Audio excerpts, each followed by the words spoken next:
Chapter 5. Bach. Year of 1828. Felix, in his 19th year, had grown much as a young adult. His stature was much more refined, and his appearance suited him. Since attending classes at the Humboldt Universität zu Berlin in 1826, he had traded his long brown curls for a nice trim. He also made sure to dress in good taste, as it showed he took his studies in all seriousness.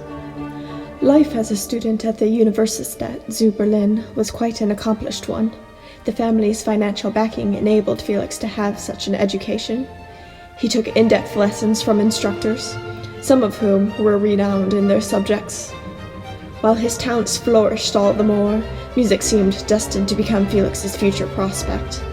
His close friends and now colleagues, Eduard and Karl Klingmann, both had distinguished themselves as writers.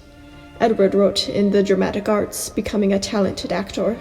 He sang wonderfully, and Felix always went to him if he needed a singer for a new lead. Karl traveled to England in much of his time. He became a member of the Hanover Embassy. It was the German embassy in Britain. Felix hence then didn't get to see him as often, but they kept in touch through writing. Karl later began composing his own poetry, giving it to Felix to base Lieder on. Felix was still acquainted with Ignaz, whose current home was still in London. Ignaz traveled constantly through Europe. He stopped in Berlin every now and again, of course, to catch up with Felix's budding career. As Ignaz spoke of his tours, Felix began to express interest. His questions became more in-depth on the subjects of going abroad. His travels to Paris were always with his father, and Stettin was within the same jurisdiction as Berlin. He knew a real trip abroad on his own accord would render much different. After speaking with Ignaz, he began researching maps in the university's library. In his journal, he penciled notes of places he wanted to go. His interests were after the fine arts of Europe. Many of his colleagues made plans on what they called the Grand Tour, where newly graduated scholars traveled abroad to get a sense of the world before marrying and settling.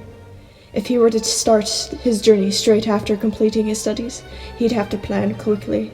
The winter semester was in session and ended in the spring. He wanted things done accordingly. There was another person where he could get advice. Felix left the library to go home to his father.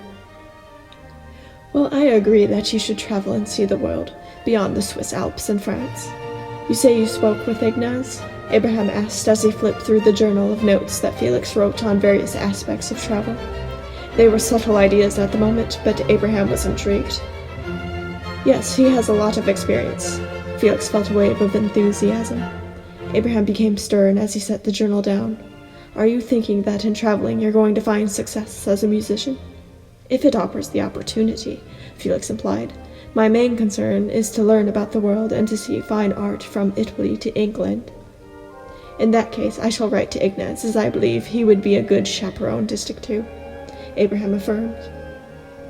"When are you planning to start these travels?"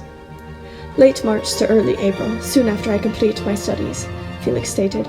Abraham nodded, becoming serious again. "Now, since you plan to leave soon after university, I imagine when you arrive back, you will be willing to begin your career at the bank?" his father implored. Felix looked at him bluntly. "Ignaz makes a decent living. He has many connections, and I believe he can help give my career its start. I have one condition in which you may travel. You are to be sure you can make your future living as a musician. I suppose if your attempt fails, you have a business to come back to. I hope you know you are now pushing the business into your brother's hands." Felix felt a slight guilt. His father always seemed to demand a part of him. It was his happiness or his sense of sureness. If he pursued the bank, his happiness would befall him. With music, he did not know where his career would go. Felix spoke up, despite his feelings. "I am sure of what I want to do." Abraham nodded. His father had come to terms. Felix gave a sigh of relief and left the house for his studies. As soon as he left, Abraham laid his head on his desk and ran his fingers through his hair in utter anxiety. He couldn't fathom the way the conversation went. He pondered whether Felix felt any sort of remorse on declining the family's business. Felix put the responsibility on Paul rather painlessly. Abraham stood from his desk and went for a much-needed walk in the gardens. There he happened to find Paul riding Felix's horse. It trotted across the thin layer of snow. blanketing the park. Paul appeared happy and carefree. Abraham decided to leave the conversation with him alone for the time being. Paul did not need the stresses of being told his future then and there. After a calming stroll, observing the sleeping trees, Abraham returned inside to the warm heat of the fireplace. He went to his office. At his desk he sat, grabbing paper and a quill. Berlin, December 12, 1828. My dear sir and esteemed friend, my son, to whom you take too kind an interest, is about to leave his home for a few months and to go forth into the world. He is a musician, and a musician he means to remain. And furthermore, in his musical education, he proposes to make some stay in Italy, France, England, and Germany, with a view of becoming acquainted with the great works of art, the predominant artists and art institutes of these countries, and foreseeing himself what music aspires to, and to what it has achieved. What a comfort it is to know that in the vast metropolis, so strange and so new to my son, he is to be welcomed by such true and warm friends such as yourself and Karl Klingman. To him, please remember me most kindly when you see him, and do not fail to present my kindest regards to Mrs. Moscheles. Your most truly, Abraham Mendelssohn Bartholdy. Abraham set the quill down with a sigh. Upon doing so, he heard someone enter in the main doors. He grabbed his letter and headed downstairs to see who was home. It was Felix. A servant was taking his coat. Abraham handed his letter to the servant to send. Felix asked, "Is that the letter for Mr. Moscheles?" "Yes, I am writing in hopes he will be willing to accompany you. Anyways, how were your lessons today?" "Very well. De Vriend intends to stop over today. I want him to sing through something. I've been arranging that Bach score a grandmother gave me a few years back. I hope to have it performed at the Academy before I leave." "Oh, the Passion," Abraham commented. Zelter might be against it, as he tried to have that performed. It was quite the hash. Are you sure that's a wise decision? Upon studying the work, I think I can get it arranged for the Academy musicians. I can't help but try. I feel that it must be heard. Zelter cannot keep Bach's music locked up forever. Eduard and I will organize everything if we must, with Zelter's help or not. Felix then headed for the stairs. Abraham grabbed his arm to stop him once more. "May I speak of something?" In the parlor, his tone sounded subtle, but Felix knew the matter had to be somewhat serious if it were a sit-down conversation. Once they settled in the parlor, with some tea, Abraham began. "Now, I know you want to go out and make your way musically with your travels, but I must warn of success. Success in anything, I mean. Ignaz is a known musician, as are other acquaintances of yours. People know their names well. I think it's time I'd ask you to consent in dropping the Mendelssohn name and stick to Felix Bartholdy. I suggest it highly for you, since your occupation will give you a reputation." "Father, I feel I cannot straight up change the name I was born with. I am a Mendelssohn, yet I am very much intending to keep the Bartholdy name in accompaniment with it. Uncle Bartholdy wasn't even born with that name. I want to keep my name." Felix sipped his tea to veer his eyes from his father's frustration. "But think of how it would look in society. Do you want those disgraceful reviews to show up again in the papers, as with your opera attempt? People will not think of you in the highest regards. They will only think of your grandfather. In my youth, I was always known as the son of my father. I wasn't my own person. I've been doing what I can to be my own man. I'm trying to make it the same for you. People will only think of you as the grandson of Moses Mendelssohn." "But I will make my own way, with my own real name." Felix set the teacup down. "I must get to my room. Eduard will be here soon. I must finish some arrangements so we can run some parts." Felix got up and continued to his room. Abraham gave a sigh. His wishes for his child would be harder to pursue than he thought. The next day at the Universität, as Herr Ritter's geography class was in session, Felix had much on his mind. The conversation with Abraham was rather towards the back of his priorities. He thought more about his practice session with Eduard. It had gone exceedingly well, making him feel more determined than ever to organize the Bach oratorio for the Academy. He had not spoken to Zelter about it yet, but he planned to after his studies that day. The other half of Felix's mind wandered to his geography textbook. It was open to a map different from the ones being studied. As the class was lectured on the great savannas of Africa, Felix's eyes gazed at maps of Europe and England. He lightly penciled lines from Rome to Vienna to London and so forth. As Felix pretended to listen to Ritter's teaching, a classmate beside him whispered, "Planning your grand tour?" Felix smiled, nodding.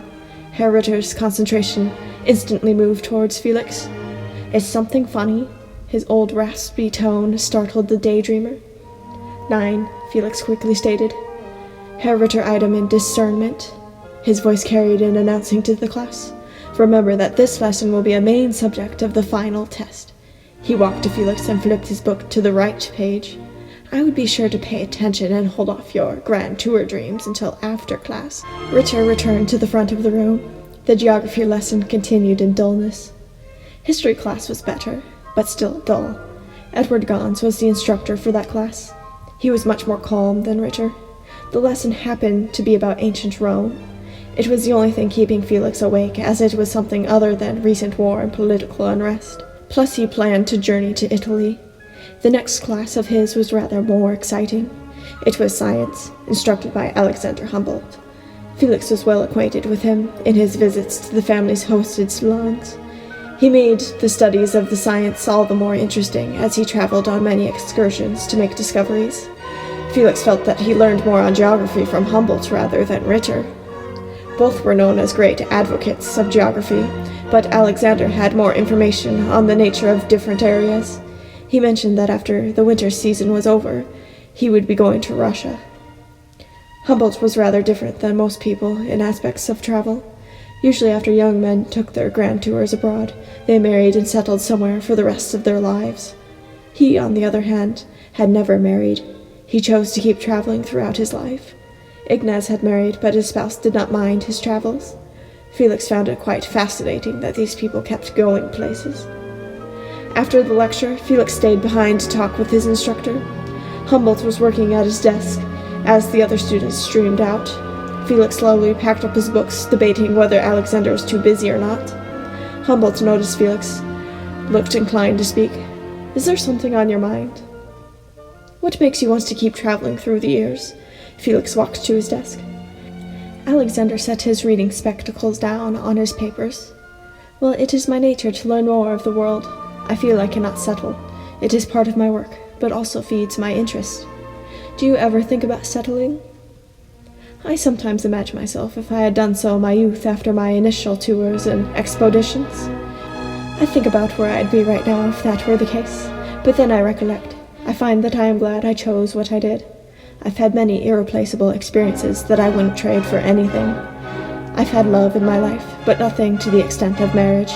As for you, you may find yourself in your future tour, planning to never end your journeys, but someone could unexpectedly capture your heart in the snap of the fingers, especially you, young, talented, fresh out of studies. Well-rounded gentlemen, love is a much more difficult science, but we all know of it at least once in a life." "Is that unexpected?" Felix was intrigued. Humboldt then asked in suspicion, "Shouldn't you be in your philosophy lecture right now? Herr Hegel will wonder where you went." He may not, depending if the debates of the class turn into chaos or not." Felix grabbed his books and headed out the door.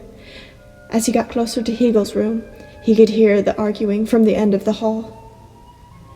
Felix snuck into the class as two students were leading some sort of debate on a theory of their teachers. He settled in the nearest open seat. Upon looking up, Hegel stared at him. He had watched Felix enter late, but didn't disrupt anything. Just as Alexander Humboldt, Hegel was well acquainted with the Mendelssohn family from visiting the Sunday music gatherings on occasion. Once the class was over, the argument left into the university's halls. Felix trailed behind, not wanting to get too caught up in the debating. Before exiting the classroom, though, Hegel stopped him. "I know you came in late today. It's the second time this week. It's not like you. Is everything all right?" "Yes, I have been talking to Herr Humboldt about some work," Felix excused. Hegel raised an eyebrow. "Well, I overheard Herr Ritter complaining of you not in the right of mind in his lesson earlier. I take being on time a personal virtue of a man in society. Do you not respect my time of instruction? You are almost finished with your studies here, and I wish you to not fail the final exams. I know you are busy with music, the academy, and future travel. Don't let these things cause your education to dissolve. Don't worry. I'll be sure to respect your valuable time. Felix then headed off. He was in rather a rush now to get to the Sing-Akademie. He wanted to speak with Zelter before their usual choral meet. The horse carriage stopped at the academy, and Felix jumped out. He rushed to the door, nearly slipping on the light dusting of snow. He found Zelter straight away as he was entering the building. Zelter, Felix heaved from his quick jog. Felix, what is bringing you here so early? He asked as they both walked in. Felix continued, I've decided what I want to do for the performance I want to put together in March. Oh, do tell me what it is you decided, Zelter was curious. Felix grabbed a large book of manuscripts which made up the tremendous score. He opened it, and Zelter glimpsed over his shoulder. There were quite a few marks in pencil. Some instruments were altered. The recorder had been switched to clarinet, and extra bass sections had been added. The old instrumentation indicated it to be a Baroque origin. Some of the cantatas were marked in disregard. It was obviously being arranged into a simpler performance. Modern dynamic markings had been penned in. The original lack of such markings gave a hint to Zelter straightway of the composer. He began to gaze upon the score in bewilderment, as it looked familiar. Then it hit him.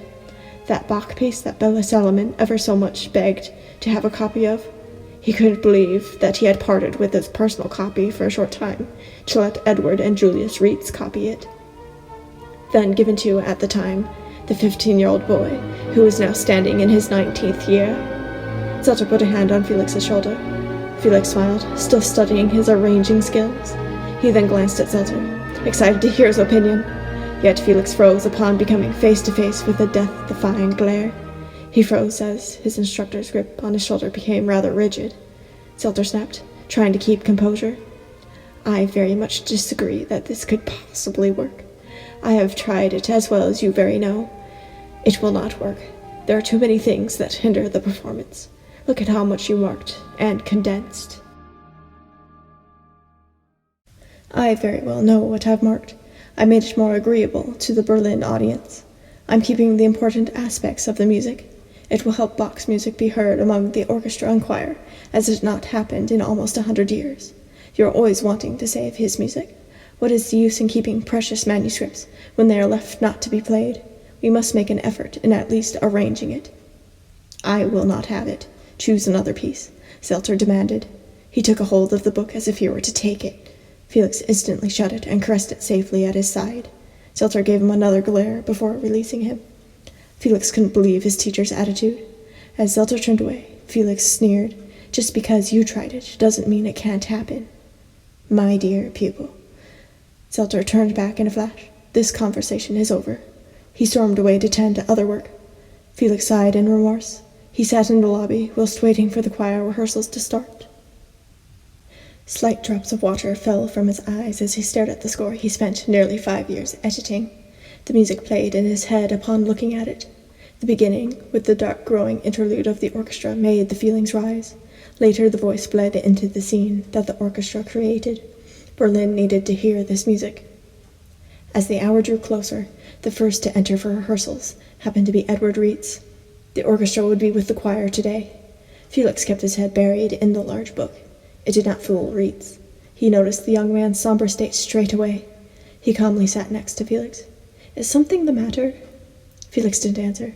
He didn't want to be seen in any sort of distraught state. Reitz noticed the score.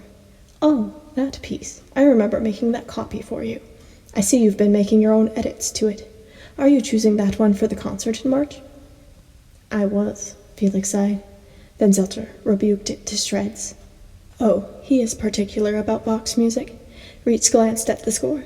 He smiled upon the intricate edits made. He patted Felix on the back. I think we can work something out. In the next month, the new year of 1829, Felix began to write to Mr. Moscheles concerning travel. Felix wrote a proper introduction, then went to business. Berlin, January 10th, 1829. I intend to start at the beginning of this year and devote 3 years to traveling. My chief objective being to make a long stay in Italy and France. It is desirable that I return to Berlin for a few days in the middle of December, before leaving for Rome. I intend to devote 8.5 months to the present year, during which I can absent myself to visiting first these cities of Germany I am not acquainted with, such as Vienna and Munich, and then, if possible, extend my journey to London. He thought through his trip in the moment, thinking of what his father suggested as to how long it takes to get from one place to another. He continues, "Now the question I want you to decide is this, whether it would be better to begin or end with London. In the one case, I should be in Vienna in early April, remaining there until about the middle of July, and then go to Munich via the Tyrol, and then down to Rhine, to London, where I could stay until December, then return by way of Hamburg to Berlin. In the other case, I should be in London in April, then remain there until July, go to Rhine, through the Tyrol, to Vienna, then back to Berlin. Evidently the former of these tours would be more agreeable, and as such I would be willing to select it. But in following the latter, should I not have a better chance to see the two capitals to the fullest advantage? The season in Vienna is coming to an end, as I am given to understand, in May, whereas in London it extends all through June and beyond." Felix had many questions for his friend, and wrote everything that he had doubts on. He took a quick break from such a lengthy letter, and got some coffee that had been freshly brewed at the hour. Once coming back, he noticed the book of studies Ignaz had given him. It reminded him to thank him. He wished much to do so in person, but wrote in his letter, "I have yet to thank you for your second book of your splendid studies. They are the finest pieces of music I have become acquainted with in a long time, instructive and useful to the player as they are gratifying to the hearer. Might you feel disposed to write a third book? You know what service you'd be rendering all lovers of music. With best regards to Mrs. Moscheles, I have the honor to remain, yours respectfully and truly, Felix Mendelssohn Bartholdy." That next week at the Academy, the usual rehearsals were happening for the orchestra. They were running through Mozart's Symphony No. 40. Felix and Rietz were next to each other among the first violins. They kept making eye contact with one another in communication for timing. Rietz was the concertmaster, so it was his job to help the musicians count by means of gesture. Zelter was conducting the rehearsal, of course, and he wasn't in the best of moods. Felix and Rietz also had a plan between the two of them. They both had folders beneath their chairs containing the orchestra parts of the Bach oratorio. Their plan was to hand out the music discreetly during break time. Eduard de Vriend was to be sure that the choir received their parts. They knew Zelter would throw a fit if they passed out precious copies of Bach. He would make some sort of excuse to take it all and put it in the Academy's vault, where it would sit and rot. All week during rehearsals, Zelter had been impossible to please. Felix felt a sense of guilt for Zelter's mood, as it was because of their argument. The day prior was proof of it. During his one-on-one lecture, Zelter had grabbed a large stack of Bach's clavier music and didn't let Felix leave the piano until each one was played through to his satisfaction. He was purposely picky. The stack was so large that Zelter eventually left to tend to some other work. His office was next door. As soon as he heard no piano from Felix, he made sure he was still playing. Felix honestly didn't mind his slightly ridiculous task. This orchestra rehearsal, though, felt far worse. Zelter stopped the entire orchestra due to a supposed distracted violinist. It was slightly true, as Felix kept glancing at Rietz. Zelter finally announced, "I think it's time for a break." Sighs of relief echoed through the musicians. Felix set his violin down and whispered to Rietz of the plan. As they spoke, Zelter called to Felix, "Come here. We need to take a walk." Felix glanced at him, then turned back to Rietz. "I'll give you my folder. Hand them out while I talk to him. He was interrupted as Zelter pulled him away. Rietz took the folders to take care of business.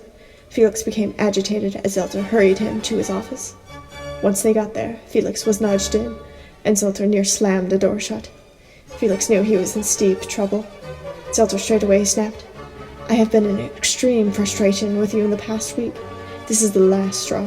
If you cannot get your act together, I do not want you at rehearsals." "I haven't done anything," Felix retorted. "You were distracting. You kept looking at Rietz rather than the music.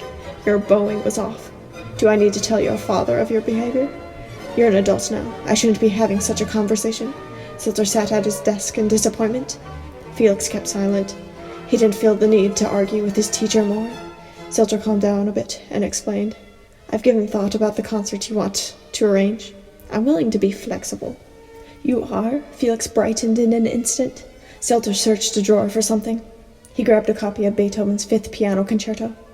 Setting it on his desk, he said, "I am willing to let you play a Beethoven concerto. You may conduct from the piano." Felix loved that piece, and it was a rarity for him to allow Beethoven's music at the Academy. Yet he knew his teacher's intentions. Zelter would rather have Beethoven's music performed, rather than the Bach oratorio. If Felix found success in the Bach piece, Zelter feared for his own skill.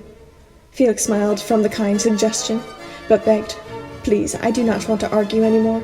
This piece is tempting, but I am set on what I want to do. I've already put in the work. I'm organizing the oratorio. All I need is your permission to have rehearsal time with the orchestra and choir." He then became stern. "I will not let that score sit in silence."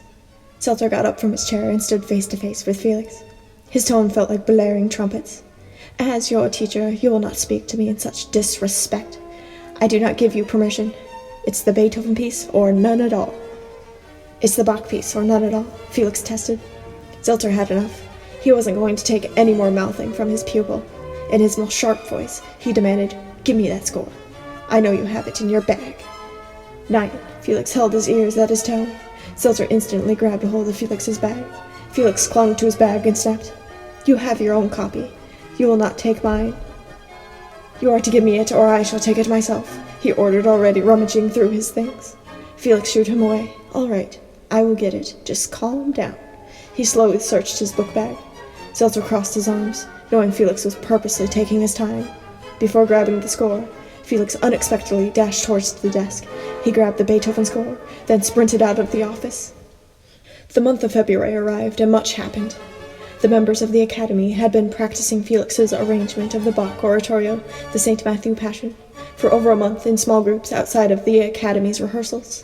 The progress was growing, but they needed time at the Academy as March was getting closer. Eduard de Vriend and Felix were set to convince Zelter to have them happen. After choir practice that day, Felix and Eduard waited around until they knew Zelter would be in his office. They strolled there and found the door closed. Eduard knocked. "Come," Zelter called, sounding busy. Eduard entered first. Zelter smiled upon his entry. Then Felix trailed behind, causing Zelter's smile to fade. Straightway he stated, "If this is to convince me of your ideas, it will not work. You do not have the means to do it." Eduard butted in. "I've sung through Felix's arrangement, and I find that it does work. The rest of the choir thinks so as well. It is possible." "Please, we just need some rehearsal," Felix began, but Zelter hissed. "I've told you time and time again. It will not happen. It's too complicated, and you're far too young in your career for such a task." "I am soon to be 20 on the 3rd, only 2 days away. I am almost finished with my studies." "I'm not your little student anymore. I'm an adult," Felix stated. Zelter crossed his arms whilst giving him a look of disapproval. The room fell silent for a few minutes. Zelter then huffed, "Fine, have your rehearsals. Have the concert, you foolish children. Don't complain to me when the performance flops." He pointed them towards the door. In the coming day, official rehearsals for Bach's oratorio began. Zelter stayed out of the way to let Felix deal with the work. The first rehearsal was with the choir. He had them positioned on stage. There were 158 singers to organize, so he decided to divide them into 2 choirs. He positioned the piano in the middle. As he sat at the clavier between the 2 choirs, some gave way to complaints. "Who is to conduct if you're playing the piano? How will the orchestra see you? Who will conduct them?" "Don't worry, Reitz will watch me as he will be able to see me. He will help the orchestra count in. I will conduct and use this to make the conducting more noticeable." He grabbed something sitting at the piano stand. It was a conducting baton, something that was relatively new. Some of the choir members laughed. One commented, "You'll look ridiculous at the piano holding that all at once." "Well, if it helps the performance, then I don't mind looking ridiculous." Felix glanced back at Zelter. His teacher face-palmed. Felix turned back to the score and gave a breath of determination. The choir agreed to start singing. Felix raised the baton, and it started roughly. Some of the stubborn singers fell away from trying. Felix assured them, "I know you all can sing this. You are successful in small groups. We just need to put it together. Please keep trying. We will get this." They tried some more, this time fixing a few of the dynamics and the flow of the sound. Towards the end of the session, it formed into a decent choral. The singers gave sighs of relief once the rehearsal ended for the day. As everyone dispersed, most had a positive outlook. Some weren't as enthusiastic. A few singers afterwards bantered with Seltzer. Felix ignored their negativity. The weeks went by, and each rehearsal with the choir improved. The orchestra had been working in small groups, but once they rehearsed together, it wasn't too terrible to prepare them. Some, of course, in the orchestra weren't in favor of Felix's arrangement. In honesty, most thought the concert would be a fail. The set date for the performance was to be the 11th of March. In the midst of the university work and rehearsals, Felix woke up one morning at his usual time. This day he decided to use it to catch up on homework and organize himself. Once he dressed, he headed downstairs. It was still dark as the maid had not lit the morning candles yet. Since it was too early for breakfast, he took a walk in the gardens. It happened to be a nice morning as the sun broke in the skylight. It was a bit cold, but the fresh air felt nice. When he returned to the main house, he happened upon his father in the parlor having coffee and reading the papers. Abraham set the papers down upon hearing Felix enter. "They've announced the concert in the paper. It should be a good turnout. Your mother and I have spoken to many friends." "Oh, good." Felix grabbed the paper and glanced at the advertising in awe. Abraham then commented, "I see that they put Felix Mendelssohn Bartholdy as conductor. I would have rather preferred Felix Bartholdy." "Father, I am not dropping my name." Felix wasn't in the mood to discuss such a topic. Abraham sighed. "I am in turmoil that you do not heed my advice. This concert may have your name, but the next one I want to see it changed. This concert, I believe, will stay in the local eye, but when you travel, I want it changed." Abraham gave his son a stern expression. Felix left the parlor, finished with his father's suggestions. Later that day, Felix found Fanny in the drawing room with Leah and someone else. Felix knew who it was right away, as he had a pencil and sketchbook at hand, drawing Fanny. This was Wilhelm Hensel. He was well acquainted, but mostly to Fanny. It was in the obvious he loved her. Leah did not permit anything more than friendship upon their first meeting. She was making Wilhelm wait 5 years before anything serious. That 5 years was soon to be up. When Felix entered the room, Wilhelm turned around. He appeared excited at Felix's entry. Fanny smiled. "Oh, brother, Felix, I regret not reminding you, as you have been busy in the past weeks. Wilhelm decided to visit for a sketching date." Wilhelm smiled. "I hear there is to be a concert soon.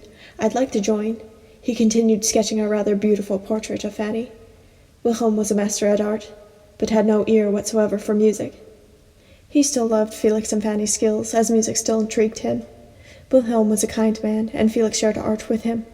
He wouldn't mind it one bit if he soon became his brother-in-law. After visiting a bit, Felix left the room. He returned to his own room to study for his classes, as the final exams were drawing near. They would be no easy task with everything else he was doing in preparation for the concert.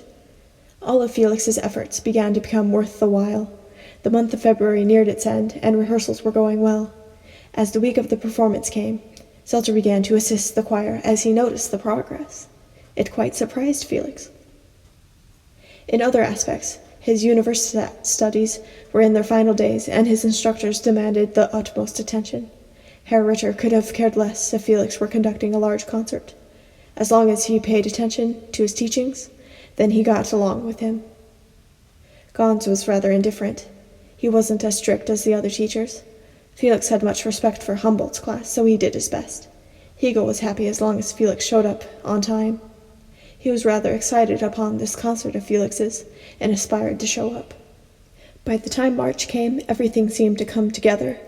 Felix completed his university studies with ease, and the concert that was to be at the Academy deemed prepared. Seltzer sat down with his student in his office. He began, "Well, I guess your Bach dreams are coming true. But will the audience like it?" "I think it will go over decently, if anything. I'll be sure it is announced well among the city," Felix answered. "I'd be satisfied if at least a small crowd comes in." "We shall see," Seltzer anticipated. March 11th, 1829. In the auditorium of the Sing-Akademie, all of Berlin society filled every seat. The dark, growing interlude from the orchestra before them consumed their attention. There, seated at the piano between the two choirs, baton in hand, was the 20-year-old Felix Mendelssohn, conducting this sacred sound that had not been heard by the public in almost 100 years, the St. Matthew Passion Oratorio by Johann Sebastian Bach. What Felix had envisioned for this great work, after 5 years of arranging the score, was now presented around him. Felix watched carefully the score at the piano, as to play and conduct with utmost accuracy. This concert would be giving way to a new concept at the concert hall, the revival of forgotten works. After this concert, which would be marked as the greatest revival of Bach's music, the music of Johann Sebastian Bach would be deemed the greatest works in the history of music. His near-forgotten music would be revived and become the standard basis of every instruction in theory and composition. Ritter was using gestures with his violin bowings to guide the musicians in the orchestra. De Vriend took head of the chorus, giving a breath and gesture to the singers to bleed into the tones of the orchestra. The voices echoed acoustically in accord to the harmonies that had been composed strategically to work together, producing a music that could fill any attendee with awe. The natural earthy tones could warm and soothe any ear. Felix couldn't help but smile as it was all going as he had wished. Zelter sat off to the side among the audience.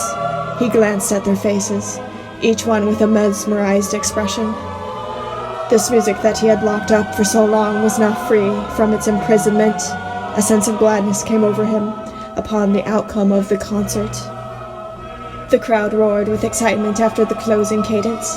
Much commentary was made as they dispersed the Academy. Felix and the musicians were scattered about backstage. Zelter found Felix and gave him a handkerchief as he was sweating. "I guess Bach's music isn't meant to be locked away. All of Berlin must have showed up. It was extravagant." "Danke. My family's hosting dinner tonight. You are certainly welcome to join. Hegel and many others will be there." "I think I may. It's hard to pass the company of Hegel." Zelter then walked off. Felix headed for his home, but it took a while as many greeted him and congratulated the performance. When he arrived home, guests were already having drinks in the dining room. Before the servant took his hat and coat, Leigh came to him with a hug. "The concert went over so well. Everyone is talking about it and are growing impatient for you to join the gathering." "May I go to my room a while, though? I'm exhausted." He got his coat off. Abraham was walking in and overheard. He assured, "You'll get to rest when it's time for bed. There are guests waiting. I will not have them wait longer." Felix obeyed and went to the dining room. Many of the guests were his parents' friends. He noticed Hegel sitting at the table, so he headed that way. As he neared the spot beside him, a lady took it. Felix sighed and took the next nearest spot, which was by the lady. Once the rest of the guests arrived, everyone sat at the table and dinner was served. It was a good variety of meats and fruit. Everyone was pleased. As they ate, Hegel began conversing with the lady sitting between him and Felix. She was rather uninterested in his speech and turned to Felix.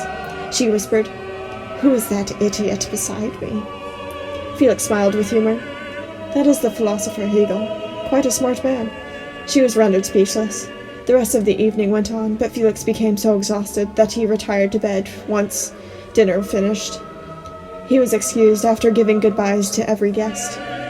Once he made it to his room, he flopped into bed without bothering to change from his concert outfit. The day fared far too exhausting. He still could not believe the success of the concert. He wondered if by next morning he'd be waking up from a dream. Yet this was far from some mere dream.